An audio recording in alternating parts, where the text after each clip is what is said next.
Okay, let's continue with our examples. We are going to example number 9 in Limtreboka, and here we're going to check something on the roof. To be honest, I'm not native English speaker and I really don't know the correct words for the different parts of the roof. It's difficult for me now to do it in Norwegian actually. So in that case we're going to check the items which are going in between these parts, and going to the internet I found something here. In that case I think it's called the battens. So we have the rafter and the battens, which in that case would be the rafter here and the battens there. I hope that's correct. So they are going to be checked. We do have a dimension and the center of the OS is 3 meters.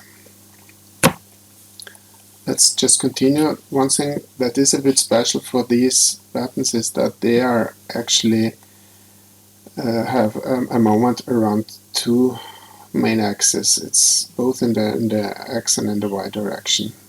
So we're going to check those, and the same applies to the shear. We're going to have a shear force in the x and in the y direction of the main axis.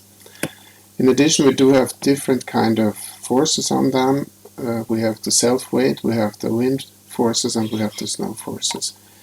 Those do have different type of duration classes, and that also means that we need to check different kind of types for the K-mode factors and so on. But to make it simple, we're just going to check one of those. So let's just go and import the file, which I've done here already. It's the position number 9, the AMX example, which means example number 9. And for the battens, so we have service class 2.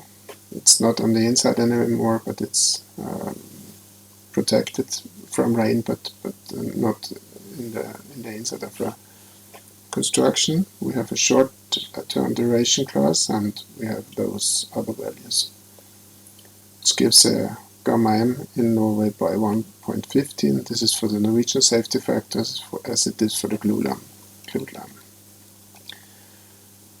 The distance between the primary constructions is 6.5 meters, and we assume that this construction is stiffed in for the lateral torsional buckling through the roof construction itself. So we have not a varying cross-section anymore, and we are not going to check something specific here. Okay, we're going to check that one on the main glulam, which is 150 millimeters. So let's just start with the first one, the moment, and here you see we have moments in both directions, both in the y and in the z direction. The calculation gives in that case a combined bending and axial compression with a 1.09, so it's slightly overutilized in the moment direction.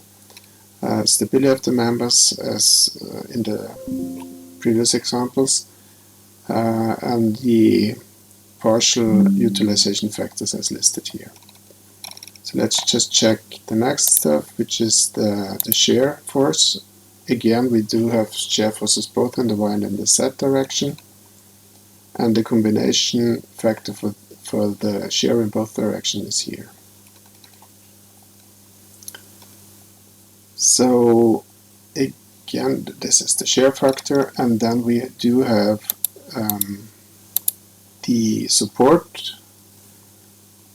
So in that case we do have compression perpendicular to the grain, and the utilization factor is 1.25 here, as it is the lowest of the Eurocode and the NT, which is applying to the Norwegian standard. So that was very quickly how we do it in NODEMaple. Again, here is the system. We are checking that one, 6.5 in between the main primary constructions, and yeah, it's the result of that one. There is a small addition to the calculation here, as I think that the calculation here was not correct, actually.